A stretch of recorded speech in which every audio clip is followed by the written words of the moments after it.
नमस्कार दोस्तों। आज जो हम वीडियो में बात करेंगे वो टॉपिक रहेगा बेसिक्स ऑफ स्टॉक मार्केट का। अपना दूसरा लेक्चर होगा एरिया ऑफ इंटरेस्ट। ठीक है, एरिया ऑफ इंटरेस्ट को हम as a support and resistance भी डिफाइन करते हैं। ठीक है, जो फर्स्ट लेक्चर था हमारा ट्रेंड आइडेंटिफिकेशन, वो ऑलरेडी हमने अपलोड किया हुआ है, आप जाके देख सकते हैं। अच्छे से आपको एक्सप्लेन किया हुआ है आप trend down trend sideways market कैसे होता है, आइडेंटिफाई कैसे करना है, रिवर्सल कैसे ट्रेड करना है, और किस तरीके के पैटर्न कहाँ पे बनते हैं, हमें कहाँ पे एंट्रीज कर सकते हैं, कहाँ पे अपना ट्रेड को एग्जिट करना है या स्टॉप लॉस लेना है, वो ट्रेंड के जरिए हम आइडेंटिफाई कर सकते हैं। ठीक है, अभी जो हम टॉपिक डिस्कस करेंगे वो है एरिया ऑफ इंटरेस्ट। अब एरिया ऑफ इंटरेस्ट क्या होगा? फॉर एग्जांपल अगर मैं यहाँ पे बताना चाहूँ कि कोई भी स्टॉक होगा वो अगर अपने अप ट्रेंड में होगा तो मुझे वो बाय कहाँ पे करना है। यहाँ पे गए, यहाँ पे, यहाँ पे, यहाँ पे, यहाँ पे अप ट्रेंड वाला स्टॉक तो मिल गया मुझे ट्रेंड में ये पता चल गया कि अप ट्रेंड वाला स्टॉक खरीदना है। लेकिन ये खरीदना कहाँ पे है, उसके लिए मुझे क्या चाहिए होगा? एक एरिया चाहिए होगा जहाँ पे मैं ट्रस्ट कर सकूँ कि यहाँ से बाइंग आ सकता है। अगर यही स्टॉक हम देखें, यहाँ पे मान लीजिए 100 रुपीज़ पे था, 70 पे आया, 150 पे गया, वापस से जब 100 के आसपास आएगा तो यहाँ पे जो पुराने सेलर्स थे यहाँ पे वो प्राइस देख चुके होंगे 100 रुपये का, 100 रुपये के आसपास आएगा तो वो खरीदने की कोशिश करेंगे। तो एक एरिया ऑफ बाइंग जहाँ पे होगा, इंटरेस्ट जहाँ पे क्रिएट होगा, ऐसे पॉइंट को हम बोलेंगे एरिया ऑफ इंटरेस्ट। ठीक है, यहाँ पे बाय करना थोड़ा अच्छा पॉइंट होता है। इसके हिसाब से हमें पता चल गया ट्रेंड कौन सा है, खरीदना कहाँ पे ये पता चल गया। आगे हम देखेंगे किस प्रकार से हम अपनी एंट्री जो है रिफाइन कर सकते हैं। ठीक है, तो इससे आपको पता चल गया होगा कि एरिया ऑफ इंटरेस्ट कैसे ढूंढना है। तो एक बार हम डिटेल में एक्सप्लेन करेंगे इसको, लेकिन फिर भी एक बार मैं सपोर्ट एंड रेजिस्टेंस का कंसेप्ट क्या होता है वो आपको समझाना चाहता हूँ। देखिए कोई भी स्टॉक होगा वो जब भी अपना रैली देता होगा उस टाइम पे क्या होगा, स्टॉक में कभी भी ऐसा मोमेंट नहीं आएगा कि कंटिन्यूसली अपर सर्किट लगते हुए जाए और स्टॉक हमेशा के लिए वो अपर सर्किट में ही रहे। ऐसा रहेगा तो ना तो हम उसको बाय कर सकते हैं, ना हमें बाइंग का कुछ पॉइंट मिलेगा, सपोर्ट रेजिस्टेंस मिलेगा, एरिया नहीं मिलेगा। ऐसे स्टॉक को हमें देखना ही नहीं है, हाथ ही नहीं लगाना है।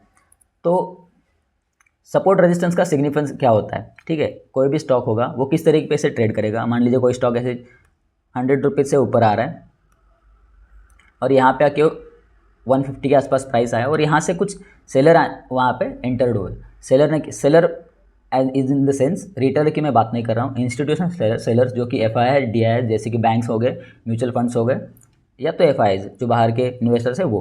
तो यहाँ पे जब वो सेल करेंगे तो कुछ यहाँ से सेल या तो प्रॉफिट बुकिंग बोलते हैं उसको, यहाँ से अगर करेंगे तो कुछ रिट्रेसमेंट आएगा प्राइस में। ठीक है, अब वापस से अगर बायर इंटरेस्टेड होंगे तो ये स्टॉक वापस से उसी लेवल को जाना चाहेगा।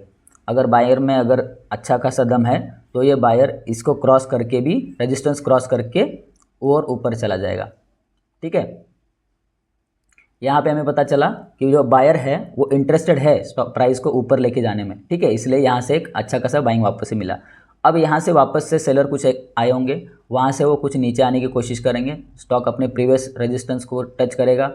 जैसे ही टच करेगा यहाँ पे वापस से सेलिंग आएगा, क्योंकि यहाँ पे जो सेलर था उसके सेलिंग क्वांटिटीज यहाँ पे पड़े होंगे। जैसे आप में से भी कुछ लोग होंगे जो कि ट्रेडिंग व्यू के बजाय मनी कंट्रोल पे प्राइस देखते होंगे। मनी कंट्रोल पे क्या है, लोग ज़्यादातर प्राइस यही देखते हैं, ओपन क्लोज प्राइस देख लेते हैं, वो कैंडल स्टिक ज़्यादा नहीं देखते, सपोर्ट रेजिस्टेंस ये सब चीज़ें नहीं देखते। काफ़ी सारे इन्वेस्टर है, मेरे भी कुछ कलीग्स है, फ्रेंड सर्कल है जिसमें लोग ऐसे करते हैं कि सिर्फ प्राइस देखते हैं, उनको ना तो पैटर्न पता है, ना तो इंडिकेटर्स एंड कैंडलस्टिक ऐसा कुछ नहीं पता होता है, लेकिन उनको प्राइस याद रहता है कि हाँ ये वाला स्टॉक इतने रुपए तक देखा था मैंने, तो उनके वो दिमाग में एक प्राइस छप जाता है। जैसे कि एक ये वाला एरिया हो गया, अब ये वाले एरिया पे आएगा तो वो अपना स्टॉक बेचना चाहेंगे, तो यहाँ से प्रॉफिट बुकिंग के चांसेस ज़्यादा रहते हैं। ठीक है, इस प्रकार से स्टॉक ऑपरेट करता है। ये हो गया एक सपोर्ट रेजिस्टेंस। इसको हम एक सिंपल एग्जाम्पल के साथ भी समझ सकते हैं। मान लीजिए एक टेनिस बॉल है और एक रूम है, ये कन्फाइंड रूम मैंने कंसिडर कर लिया। कन्फाइंड रूम में मैं क्या करूँगा, यहाँ से अगर मैं किसी टेनिस बॉल को अगर जंप करवाऊँगा तो ये यहाँ से जाके अपने सेलिंग को टच करेगा। ठीक है, सेलिंग को जैसे ही टच करेगा इसको रेजिस्टेंस मिलेगा, ये यहाँ से गिर जाएगा। जब भी ये गिरेगा वो अपने फ्लोर पे आ जाएगा। फ्लोर से जब वो टच करता है तो वहाँ से उसको बाउंस बैक देखने को मिलता है। यही मार्केट में भी होता है, यही हो जाता है अपना रेजिस्टेंस, जहाँ से प्राइस फॉल हो गई और जहाँ से प्राइस ने अप ट्रेंड एक बाउंस बैक दिया उसको बोलता है सपोर्ट। यहाँ पे मैं बस दो वर्ड यूज़ कर रहा हूँ, रिट्रेसमेंट।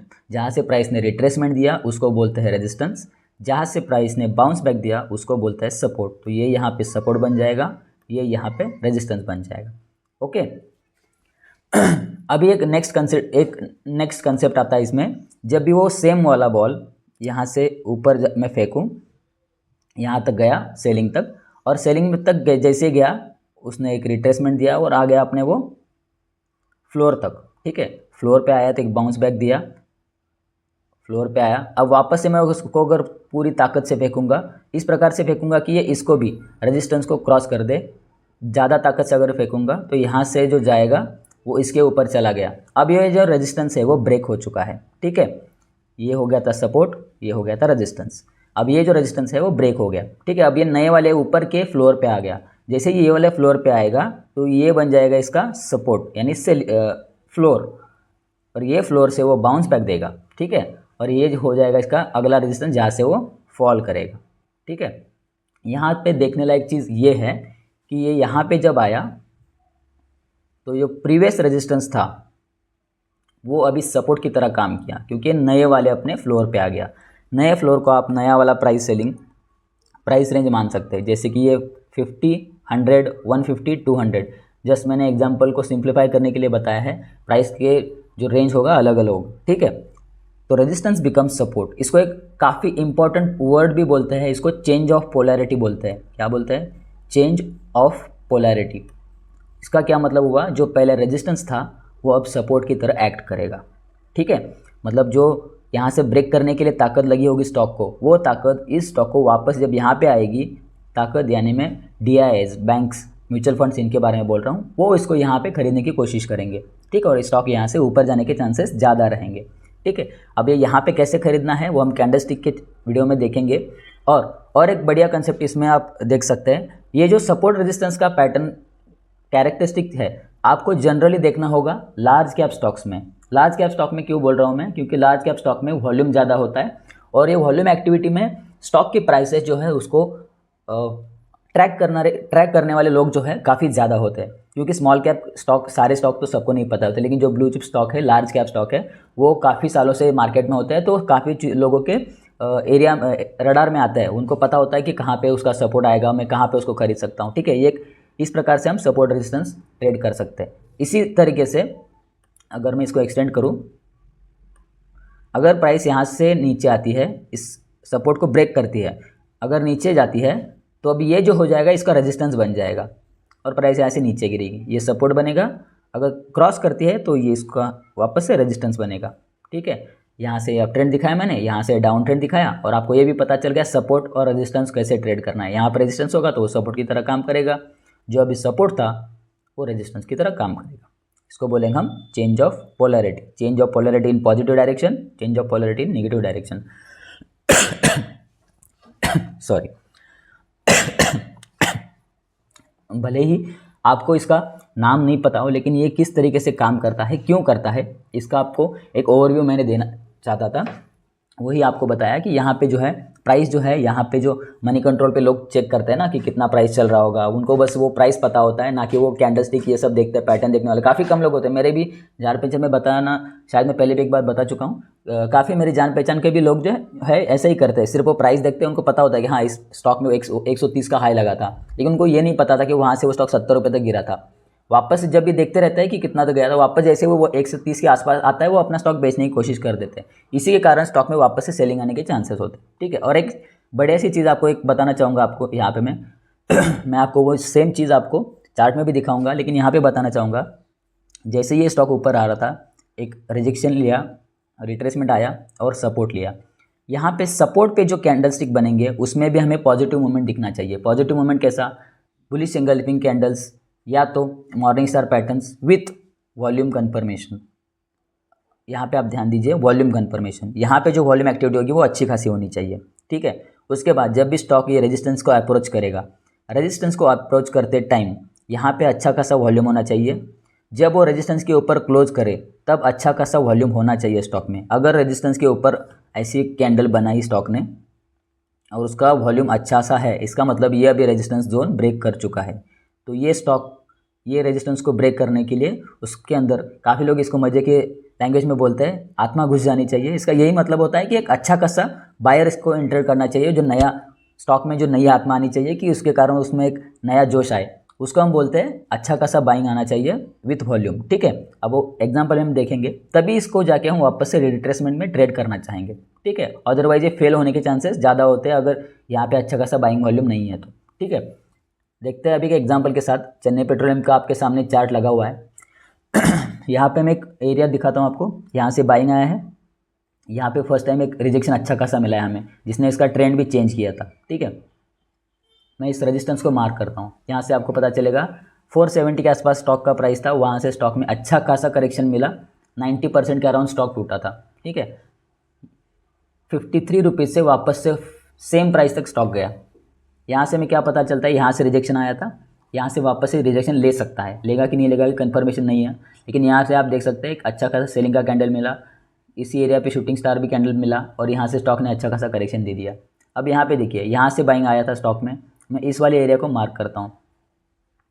यहाँ पे आप देखिए, ये वाले सेम एरिया पे स्टॉक डब्ल्यू पैटर्न बनाया, कुछ लोग इसको कप हैंडल भी बोलेंगे, और यहाँ से स्टॉक ने अच्छा खासा मूवमेंट ऊपर की तरफ दिया। अब यहाँ पे देखिए, ये जो रेजिस्टेंस था, रेजिस्टेंस की तरह काम किया। अब ये सपोर्ट था, फ्लोर जो था फ्लोर की तरह काम किया, उसने बाउंस बैक दे दिया, यहाँ से अच्छे बायर भी आए। जो रेजिस्टेंस था उसने सेलिंग की तरह काम किया, रेजिस्टेंस की तरह काम किया, और यहाँ से अच्छा खासा सेलिंग आया था। अब स्टॉक यहाँ अप्रोच करने से पहले एक बार सेलिंग ले चुका था, वापस से यहाँ पे सेलिंग लिया, और इसको देखिए, यहाँ पे आप देखिए, इसको ब्रेक करने के लिए जो वॉल्यूम मैं बोल रहा था, यहाँ पे आप वॉल्यूम एक्टिविटी देखिए, कितने अच्छे खासे ग्रीन वॉल्यूम आपको दिख रहे होंगे, सारे अच्छे खासे वॉल्यूम आए हैं। वॉल्यूम में बोला था यहाँ पे एक वॉल्यूम चाहिए, और बाइंग के लेवल्स पे यहाँ पे आप देख सकते हैं बाइंग के लेवल्स पे वॉल्यूम है, यहाँ पे भी देख सकते हैं बाइंग के लेवल्स पे वॉल्यूम है। ये वाली एक्टिविटी जब भी हुई है, प्रीवियस जो सेलर्स थे उनके कंपैरिजन में काफ़ी अच्छे से बायर एंटर हुए, और यहाँ से ब्रेकआउट अच्छा खासा आया। अब ये जो रेजिस्टेंस है, अब जो ये सेलिंग है, अब ये टूट चुका है, अब ये सेलिंग जो है फ्लोर की तरह काम करेगा इस स्टॉक के लिए। जनरली क्या करते हैं लोग, मिस्टेक ये करते हैं कि एक सपोर्ट को या तो रेजिस्टेंस को एक लाइन की तरह मार्क करते हैं। जनरली हमें इसको एक एरिया की तरह कंसिडर करना चाहिए। एक प्राइस का एरिया रहेगा सॉरी, जो एरिया में प्राइस आएगा तब वहाँ से वो बाउंस करने की कोशिश करेगा। ऐसा नहीं कि एक लिमिटेड टाइम 1 रुपये का ही प्राइस होगा, ऐसा ही नहीं होता है, वो कुछ रेंज होता है, 10% का 5% का कुछ रेंज रहेगा, उस एरिया में बाइंग के चांसेस ज़्यादा रहेंगे। ठीक है, ऐसा क्यों होता है कि यहाँ पे जो है, जो बड़ा सेलर होगा कोई भी, उसका ये वाले बॉक्स, ये वाले रेंज में उसके सेलिंग के ऑर्डर पेंडिंग होंगे। जब भी वो यहाँ पे स्टॉक आएगा, उसके वापस से वो सेलिंग के ऑर्डर्स एग्जीक्यूट हो जाएंगे और स्टॉक वो रजिस्टर्स में चला जाएगा। अब इसके सारे सेलिंग के ऑर्डर्स खत्म हो चुके, अब जाके ये स्टॉक यहाँ से ऊपर चला गया। अब यहाँ पे जो कोई बायर नया, मैंने पहले ही बोला था, जो यहाँ पे जो स्टॉक के अंदर आत्मा घुसी होगी, उसके पास अभी भी बाइंग ऑर्डर पड़े होंगे। अब वो एग्जीक्यूट कब होंगे, जब ये स्टॉक वापस इसी एरिया में आएगा, तब जाके वो उसके बाइंग के ऑर्डर जो है एग्जीक्यूट होंगे। इसी को मैं बॉक्स को आगे एक्सटेंड करता हूँ। यहाँ पे आप देख सकते हैं स्टॉक ने यहाँ से काफ़ी अच्छी खासी रैली दी थी, 530 से ऑलमोस्ट 1275 के अराउंड स्टॉक ने हाई लगाया है। यहाँ तक काफ़ी अच्छे से रैली दी, और यहाँ से स्टॉक धीरे धीरे करके रिट्रेसमेंट करता है और उसी एरिया पे आया। अब उसी एरिया पे जब आएगा, उसमें बाइंग के चांसेस ज़्यादा रहेंगे। यहाँ पे आप देख सकते हैं कितने लोग इंटरेस्टेड है। ये ग्रीन कैंडल, रेड कैंडल इसके अंदर क्लोज करा, लेकिन नेक्स्ट जो कैंडल है तुरंत रिवर्स कर गया और काफ़ी अच्छा बुलिश एंगल्फिंग भी बनाया। वॉल्यूम देख सकते हैं आप, कितना बायर इसमें इंटरेस्टेड है। इसका यही रीज़न था कि ये मंथली टाइम फ्रेम का जो रेजिस्टेंस था, अब जाके सपोर्ट बना है। ठीक है, अब यहाँ से बाउंस बैक आने के चांसेस ज़्यादा थे। डेली टाइम फ्रेम में अगर हम इसी स्टॉक को देखें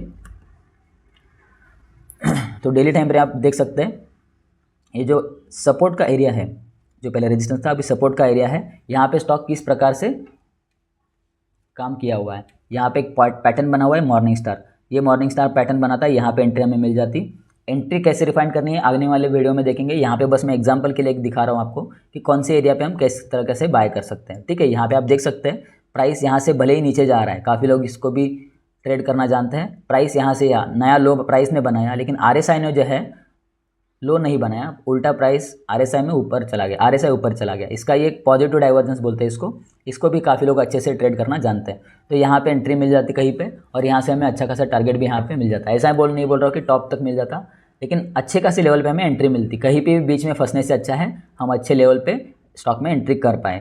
तो आपके पास जो भी स्टॉक्स होंगे उसको आप एक बार आइडेंटिफाई करिए। वो स्टॉक में मंथली टाइम फ्रेम पे, सबसे पहले मंथली टाइम फ्रेम में रेजिस्टेंस मार्क करके रखिए। इसका फ़ायदा क्या होगा, जब भी वो स्टॉक या तो मार्केट करेक्ट करे या तो क्रैश करे, उस टाइम पे अगर वो सेम सपोर्ट जोन पे आता है तो आप अपनी क्वांटिटी ऐड कर सकते हैं। इन केस आपने कोई भी स्टॉक गलत लेवल पे बीच में ही कहीं पे ऐड किया है, फॉर एग्जांपल मैं बताने यहाँ पे चाहूँगा, जैसे 175 1275 तक स्टॉक गया था। अब कुछ लोग बीच में जैसे ही रिट्रेस में मिला 880, उनको लगा अभी ये स्टॉक इतने में मिल रहा था, इतने में मिल रहा है, वापस से खरीद लेता हूँ पहले मेरी एंट्री यहाँ पे, वापस से खरीद लेता हूँ। और वो यहाँ पे खरीदेंगे लेकिन यहाँ पे कुछ सपोर्ट है नहीं स्टॉक को, तो स्टॉक जो है भले ही ऊपर जाए लेकिन उसमें कन्फर्मेशन नहीं होगा, तो ज़्यादा चांसेस है वो अपने सपोर्ट की तरफ आना चाहेगा। तो इसलिए जो एवरेज प्राइस मिलेगा हमें, यहाँ से यहाँ हम एवरेज करेंगे, एवरेज आउट यहाँ पे हो जाएंगे हम। यहाँ पे आपने कहीं मान लीजिए खरीदा होगा, ब्रेकआउट देखिए या कुछ भी खरीदा होगा, तो ये वाला आपका परफेक्ट जोन होगा जहाँ पे आप एवरेज कर सकते हैं, अगर आपका कन्विक्शन स्टॉक के प्रति बहुत अच्छा है। या तो बेस्ट ऑप्शन क्या होता है, आप एक्यूमुलेट तभी करें, स्टॉक में एंट्री तभी करें जब वो अपने मंथली डिमांड जोन को, इसको हम डिमांड जोन बोलेंगे, मंथली डिमांड जोन को टैप करें। ठीक है, अभी एक वर्ड यूज़ किया मैंने, डिमांड जोन, यही आज के सॉरी यही आज के वीडियो का मेन पॉइंट होगा। क्या होगा, अभी रेजिस्टेंस एंड सपोर्ट ये हमारा पॉइंट था, और एक दूसरा पॉइंट आता है डिमांड एंड सप्लाई। ओके, ये दूसरा पॉइंट आता है। दोनों चीज़ें काफ़ी लोग सेम ही मानते हैं, सेम नहीं है ये चीज़ें। मैं आपको यहाँ पे दिखाना चाहूँगा, कोई सा भी दूसरे एग्जांपल में दिखाता हूँ। यहाँ पे हमने ये डिमांड जोन को टैप करते यहाँ पे एंट्री कर सकते थे, 480 का स्टॉक ऑलमोस्ट 1100 तक गया है। यहाँ पे एक बार मैं आपको छोटे टाइम फ्रेम में भी दिखाना चाहूँगा, वीकली टाइम फ्रेम में। अगर इसको हम यहाँ पे देखिए, यहाँ से सेलिंग आया था, मैं इसको मार्क कर दिया यहाँ पे, प्राइस यहाँ से ऊपर तो गया लेकिन वापस से सेलिंग आ गया, इसके ऊपर एक भी क्लोजिंग नहीं आया है अच्छा खासा। तो मैं ये वाला एरिया ले लेता हूँ जहाँ से फर्स्ट टाइम सेलिंग आया, सेकंड टाइम सेलिंग आया, ये मेरा रेजिस्टेंस जोन हो गया। स्टॉक जैसे ही इसमें आया, यहाँ पे आप देखिए ये वाले एरिया में स्टॉक जैसे ही आया, यहाँ से अच्छा खासा वापस से स्टॉक में सेलिंग चालू हुआ है। इसका रीज़न यही था कि इसमें प्रीवियस सेलर जो था, ये वाला सेलर, इसके ऑर्डर्स पेंडिंग थे, इसलिए स्टॉक यहाँ पे आया, वैसे उसके ऑर्डर एग्जीक्यूट हुए, यहाँ से स्टॉक अच्छा खासा गिर गया। काफ़ी अच्छा खासा सेल ऑफ आया इसमें, आप देख सकते हैं 30% के अराउंड स्टॉक नीचे गिरा है। अब यहाँ पे कोई अगर खरीदेगा तो उसकी वो गलती ही होगी, क्योंकि ये स्टॉक आपको रेजिस्टेंस के ऊपर जाके एक अच्छी ब्रेकआउट कैंडल बनाए तभी जाके खरीदना होता है। ठीक है, यहाँ पे अप्रोच कर रहा है, उसमें वॉल्यूम भी नहीं है, यहाँ पे ब्रेकआउट का कुछ सिनारियो नहीं बन रहा है, तो यहाँ पे कहीं पे भी खरीदने का कोई सिग्निफिकेंस नहीं बनता है। इसने अगर ये वाले ऐसे लॉजिक से खरीदा होगा कि यहाँ पे कब बनाए, यहाँ हैंडल बनाए, ब्रेकआउट पे यहाँ पे खरीदा होगा तो भी ठीक है, लेकिन ये वाला लेवल यहाँ पे कहीं किसी ने भी खरीदा होगा, उनका तुरंत स्टॉप लॉस मार्केट ने लगा दिया है। और यहाँ पे आप देख सकते हैं काफ़ी अच्छा खासा करेक्शन दे चुका है काफ़ी कम टाइम में। यही रीज़न होता है कि आप जब भी आप बोलते हैं ना कि मैं अच्छा खासा स्टॉक ले लिया, यहाँ से 3 दिन में बढ़ा था, यहाँ पे 10% का मूवमेंट, यहाँ पे भी 10% का मूवमेंट, उसके बाद धीरे धीरे करके स्टॉक बढ़ रहा था, आप यहाँ पे एंट्री करते हैं फॉर्म में, और ये यहाँ पे ही जनरली ऑपरेटर जो है, बड़े इंस्टीट्यूशन है, यहाँ पे ही न्यूज़ फैलाता है ताकि लोग यहाँ पे एक हफ्ता, 2 हफ्ता, 3 हफ्ता उनको खरीदने का टाइम मिले। जैसे ही वो खरीद लेते हैं, उनके पोर्टफोलियो में सीधे लॉसेस दिखना चालू हो जाता है। इसलिए ये स्टॉक जो हमें यहाँ पे आप देखिए, ये वाला कप हैंडल ब्रेकआउट यही लेवल था, उसके लिए भी अच्छा खासा वॉल्यूम आया था। अब देखिए सेम लेवल पे ये सपोर्ट ले रहा है, अभी ये अपना सपोर्ट लेवल है। यहाँ पे खरीदने से अच्छा हम यहाँ पे खरीद ले। यहाँ पे कुछ जो लोग लॉन्ग टर्म इन्वेस्टर है, फर्स्ट क्वांटिटी यहाँ पे ले सकते हैं, सेकंड क्वांटिटी यहाँ पे ले सकते हैं। जनरली जो लार्ज इन्वेस्टर है, कभी भी सेम एक ही प्राइस पे स्टॉक नहीं खरीदना चाहिए, एक्यूमुलेशन में खरीदना चाहिए। इसका भी एक्सप्लेनेशन मैंने अपने पुराने वाले वीडियोज़ में दिया हुआ है। ये स्टॉक रिकमेंडेशन बिल्कुल भी नहीं है, मैं जस्ट एन एग्जाम्पल दिखाना चाहता था, इसलिए ये सब किया। मुझे ये नहीं पता था इसमें कब हैंडल बना है और रिटेस्ट हो रहा है, ये फेल भी हो सकता है। तो आपका इंटेलिजेंस लगा के स्टॉक कोई भी आपको खरीदना है या तो बेचना है, उसके हिसाब से देखिए। मैं बस एक आपको सपोर्ट एंड रेजिस्टेंस का सिग्निफिकेंस दिखाने के लिए स्टॉक आपको दिखा रहा था, ठीक है। और एक स्टॉक कोई भी हम देखना चाहते हैं तो उसको सपोर्ट एंड रेजिस्टेंस के हिसाब से ना देखते हुए हमें सप्लाई एंड डिमांड के एरिया से सप्लाई एंड डिमांड के लॉजिक से हम देखेंगे, ठीक है। स्टॉक का कोई भी स्टैंडर्ड कंपनी का स्टॉक ले लेते हैं, जैसे डिक्सॉन टेक्नोलॉजीज है। अभी डिक्सॉन में हम देख सकते हैं इसमें क्या हुआ है, मंथली टाइम फ्रेम में यहाँ पे लगाया हूँ,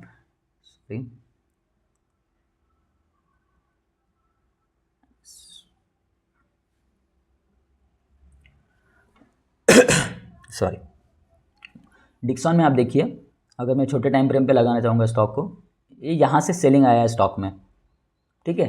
ये इसका रेजिस्टेंस जोन हो गया, वापस प्राइस रेजिस्टेंस जोन में ही गई है और वहाँ से अच्छा खासा सेलिंग हमें देखने को मिला है। प्रीवियस जो सेलिंग था लेवल था उसके भी नीचे स्टॉक चला जा चुका है।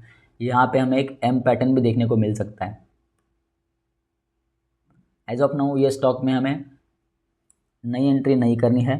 नई एंट्री के लिए कहाँ खरीद सकते हैं हम इसको, इसका प्रीवियस जो मंथली डिमांड जोन होगा, पहले मंथली में यहाँ से रिजेक्शन आया था, ये अच्छा खासा सेलअप हुआ था, इसका ट्रेंड भी चेंज हुआ था यहाँ से, और इसको यहाँ पे वापस से ब्रेकआउट दिया था। तो ये वाला जो है मंथली का सपोर्ट जोन हो जाएगा, ठीक है। तो यही लेवल्स पे जनरली जो बड़े बायर्स होते हैं, इन्वेस्टर्स, यही प्राइस पे खरीदना चाहेंगे। तब तक के लिए वो वेट एंड वॉच रहेंगे, क्योंकि ये वाला रेजिस्टेंस ब्रेक करना अभी इसके लिए काफ़ी, RSI आप देख सकते हैं, प्राइस सेम लेवल पे गया, RSI काफ़ी नीचे है। तो ये वाला लेवल ब्रेक करना इस स्टॉक के लिए काफ़ी बड़ी बात हो जाएगी, इसलिए अभी इस स्टॉक में as of now wait and watch रहेगा। कोई और स्टॉक देखते हैं। एक्चुअली मुझे आपको समझाना है support resistance, monthly time frame में कोई ऐसा अच्छा स्टॉक मिलना चाहिए जिसमें सपोर्ट रेजिस्टेंस दिखाने का मौका मिले।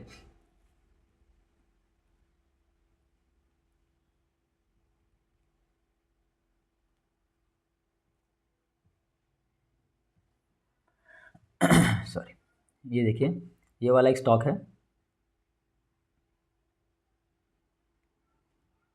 Monthly rejection, monthly supply zone.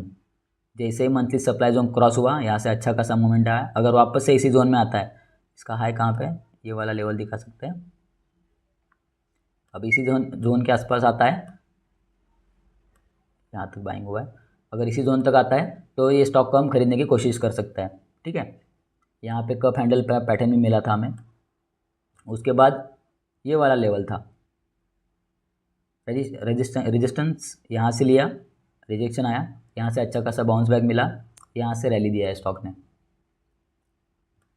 अब नेक्स्ट जो यहाँ पे बना है, ये वाला है अच्छा खासा रिजेक्शन। जब भी प्राइस इसका क्रॉस करे तब हम यहाँ इसको लेने की कोशिश करते हैं। तब तक इसमें एंट्री तभी मिलेगी जब ये अपने पुराने डिमांड जोन को टेस्ट करने के लिए आएगा। इसमें काफ़ी अच्छा खासा भी टाइम बचा हुआ है, प्राइस अच्छा रिट्रेस इतना करेगा तब जाके हम खरीदने की कोशिश करेंगे। तब तक इसमें जल्दबाजी नहीं करना ही बेटर ऑप्शन होता है, ठीक है।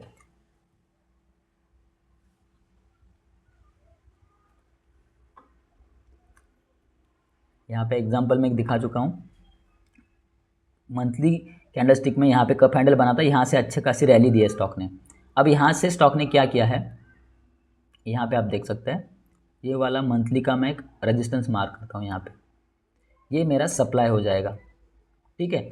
सप्लाई और रेजिस्टेंस किसको बोलते हैं, ठीक है। अगर प्राइस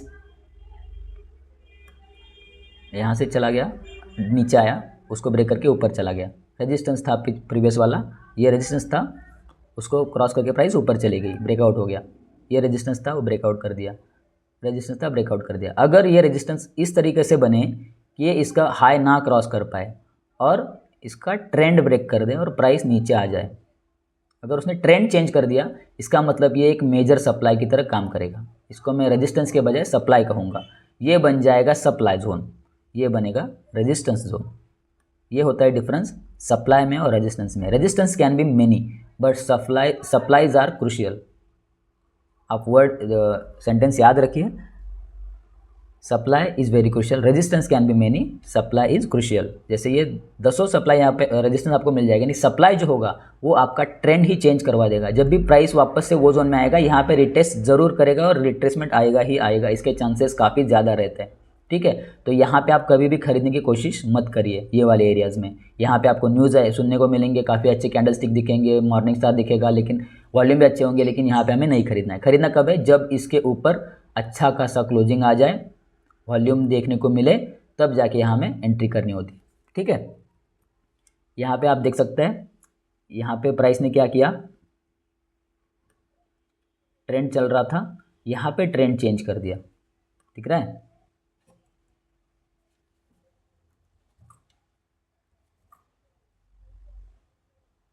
यहाँ पे आप देख सकते हैं, प्राइस ने यहाँ से पुल बैक दिया, ये पुल बैक दिया, अभी तक अप ट्रेंड में ही चल रहे थे हम, ये पुल बैक थोड़ा ज़्यादा हो गया और ये प्रीवियस लो के नीचे आ गया, वापस से पुल बैक, लो, पुल बैक, नया लो, यहाँ से ट्रेंड चेंज हो गया। तो ये जो हमारा है वो हो जाएगा अभी हमारा सप्लाई जोन, इसको मैं सप्लाई जोन बोलूँगा। प्राइस जब भी ये एरिया के आसपास आएगा, इसमें सेलिंग आने के चांसेस ज़्यादा रहेंगे, इसलिए जब ये प्राइस 190 तक भी गया था, बाइंग के लिए हम इंटरेस्टेड नहीं थे। 190 के बाद ये प्राइस आया है 150 तक, इसमें ये अपना स्टॉप लॉस निकल जाता और ये प्राइस इसके ऊपर क्लोज भी नहीं किया था, हम उसको तब बाय करेंगे जब प्राइस इसके ऊपर क्लोज करेगा। यहाँ पे प्राइस इसके ऊपर क्लोज हुआ, वॉल्यूम अच्छा खासा नहीं था, अगली कैंडल में वॉल्यूम मिला है हमें, हम इसके पास बाइंग करने की कोशिश करेंगे। और यही सिग्निफिकेंस होता है एक सप्लाई जोन का और एक रेजिस्टेंस का। ठीक है, अब ये रेजिस्टेंस जो है अच्छा खासा, सप्लाई जो है अच्छा खासा डिमांड जोन की तरह काम करेगा। इसको मैं अभी क्या बोलूँगा, रेजिस्टेंस होता तो सपोर्ट बोलता, अभी सप्लाई है तो यहाँ पे डिमांड बोलूँगा। ये अभी डिमांड जोन हो जाएगा, यहाँ पे टैप किया, जस्ट टैप करके अच्छा खासा वापस से बाइंग आ गया, इसलिए ये अभी मैं मंथली डिमांड जोन इसको मार्क किया हूँ। जब भी प्राइस इसमें आएगा मैं इसको खरीदने की कोशिश करूँगा विथ अपने बाइंग कन्फर्मेशन। ठीक है, अब देखिए यहाँ पे भी आप देख सकते हैं, यहाँ पे भी ट्रेंड चेंज किया है प्राइस ने, यहाँ पे दिख रहा है ना, एम पैटर्न बनाया। M pattern generally trend reversal का साइन होता है, मैंने अपने पहले ही वीडियो में एक्सप्लेन किया हुआ है ट्रेंड आइडेंटिफिकेशन में। ठीक है, अब ये ट्रेंड चेंज कर दिया इसने, ये वाला जो जोन होगा सेलर का जोन होगा। ठीक है, ये वाला जोन जो होगा सेलर का जोन होगा। यहाँ पे आप देख सकते हैं, अगर मैं इसको छोटे टाइम फ्रेम में करूँ, मैं रेड बॉक्स में यहाँ पे सप्लाई जोन मार्क किया हूँ। अगर मुझे सपोर्ट मार्क करना है कहाँ पे करूँगा, यहाँ से प्राइस ने सपोर्ट लिया था। ठीक है, आप ये देख सकते हैं सपोर्ट प्राइस ने यहाँ से लिया था, प्राइस यहाँ से ऊपर गई, जैसे ही सपोर्ट ब्रेक हुआ वापस से वो रेजिस्टेंस बन गया, जो हमने एक्सप्लेन किया था स्टार्टिंग में ही कि support becomes resistance, change of polarity. अभी आप बस 2 पॉइंट पे ध्यान रखें, ये और ये बड़ा जो बॉक्स है वो अपना सप्लाई जोन है, चाहे तो मैं यहाँ पे ऐड लिख देता हूँ, सप्लाई जोन होगा, और ये जो है support becomes resistance, support becomes resistance. Okay, किस तरीके से डेली टाइम फ्रेम में काम कर रहा है आप देखिए। रैंडम एग्जांपल लिया हूँ मैंने, प्राइस यहाँ से ऊपर गया था, यहाँ पे फॉल किया, ये अपना सेलिंग था, सेलिंग ने बाउंस बैक दिया, सीलिंग ने बाउंस बैक दिया। ठीक, सीलिंग ने बाउंस बैक दिया, जैसे ही सीलिंग से वो बॉल नीचे चला गया, अपने लोअर फ्लोर पे चला गया। अब जो है सीलिंग था वो सेलिंग उसका फ्लोर जो था वो अभी इसका सेलिंग बन जाएगा। ठीक है, जो सपोर्ट था अभी इसका रेजिस्टेंस बन गया, चेंज ऑफ पोलैरिटी। वही स्टॉक अपने रेजिस्टेंस को हिट किया, यहाँ पे भी एम पैटर्न बनाया, यहाँ से वापस से फॉल हो गया। यहाँ पे जब भी आएगा इसमें रिजेक्शन की चांसेस ज़्यादा होंगे, यहाँ पे आप देख सकते हैं रिजेक्शन चांसेस ज़्यादा है। तो ये सपोर्ट रेजिस्टेंस हो गया। लेकिन जो मैंने मेन पॉइंट ऐड किया था यहाँ पे सप्लाई जोन, भले ही प्राइस ने यहाँ पे ये वाला रेजिस्टेंस, ये नीचे से प्राइस आया रेजिस्टेंस बनाया, अब रेजिस्टेंस ब्रेक हुआ, ऊपर जाने की कोशिश करेगा, लेकिन यहाँ पे हम एंट्री नहीं करेंगे बाइंग के लिए। क्यों नहीं करेंगे, क्योंकि यहाँ पे उसका डिमांड जोन के बजाय सप्लाई जोन आ रहा है। लॉन्गर टाइम फ्रेम में, हायर टाइम फ्रेम में अगर सप्लाई आता है, ऐसे स्टॉक में सप्लाई के नीचे हमें एंट्री नहीं देखनी होती है। यहाँ पे आप देख सकते हैं जो भी बायर यहाँ पे ऐड हुआ सारों के स्टॉप लॉस वहाँ पे चले गए। कोई अगर लोग इसको भी सपोर्ट मान के आए होंगे, यहाँ पे आप देख सकते हैं ये जो न्यूज़ मैं आपको बता रहा था कि ये इसी एरियाज़ में आपको न्यूज़ सुनने को मिलेंगे स्टॉक के। ये देखिए यहाँ पे न्यूज़ आया होगा, स्टॉक उस दिन 12% बढ़ा है, गैप अप ही खुला है, 12% बढ़ा है। वॉल्यूम देखिए, इतना वॉल्यूम कभी भी नहीं आया स्टॉक में। ये वॉल्यूम लाने का यही सिग्निफिकेंस था, जो भी बड़े ऑपरेटर थे उनको यहाँ पे आके सेल करना था। आप यहाँ पे आके रिटेलर बाय करेंगे तभी वो जाके सेल कर पाएंगे, उनका स्टॉक खरीदने वाला भी कोई चाहिए ना। उन्होंने सेल कर दिया एक ही दिन में 45 मिलियन, यहाँ पे आप देख सकते हैं 45 मिलियन स्टॉक एक ही दिन में उन्होंने बेच दिया। वापस यहाँ से धीरे धीरे सेलिंग कंटिन्यू रखा और यहाँ से स्टॉक फिर नीचे गिरता गया। अभी वो स्टॉक 700 से ऑलमोस्ट 370 तक आया है। 370 भी क्या है, यहाँ पे कुछ एक्टिविटी हुई है, यहाँ पे स्टॉक ने अच्छा खासा होल्ड किया था और यहाँ से बाउंस बैक दिया था, तभी एक सपोर्ट की तरह काम कर रहा है। यहाँ पे आप देख सकते हैं सपोर्ट की तरह काम किया, उसने बाउंस बैक भी अच्छा दिया है। मैं इसको डिमांड जोन नहीं लिखा हूँ, ये बस एक सपोर्ट है, सपोर्ट ऑलमोस्ट 35% का सपोर्ट दिया हुआ है, तभी ये स्टॉक यहाँ से वापस से बाउंस बैक कर रहा है। यहाँ से भी स्टॉक ने 15% का वापस से बाउंस बैक दिया है। इस तरीके से अब ये रेजिस्टेंस बना था, यहाँ से स्टॉक नीचे आ रहा है। अभी इसका सीलिंग और फ्लोर, सीलिंग और ये फ्लोर बन चुका है। इसको अगर ब्रेक करेगा, नेक्स्ट इसका जो एरिया होगा यहाँ पे आएगा और यहाँ पे हम इसको बाइंग करने की कोशिश करेंगे। ठीक है, इसी हिसाब से हमें सपोर्ट एंड रेजिस्टेंस आइडेंटिफाई करना होता है। सपोर्ट रेजिस्टेंस किस प्रकार से काम करते हैं, डिमांड सप्लाई किस प्रकार से काम कर सकते हैं। आपके पास आपके पोर्टफोलियो में जो भी स्टॉक है वो सारे स्टॉक्स पे ये आपका मार्किंग होना चाहिए कि कौन सा स्टॉक मेरे पास है जिसका सपोर्ट एरिया कौन सा है, डिमांड एरिया कौन सा है। सपोर्ट भले ही आप ना मार्क कर पाए, सप्लाई जोन एंड उसका डिमांड जोन आपको मार्क करके रखना है। और जब भी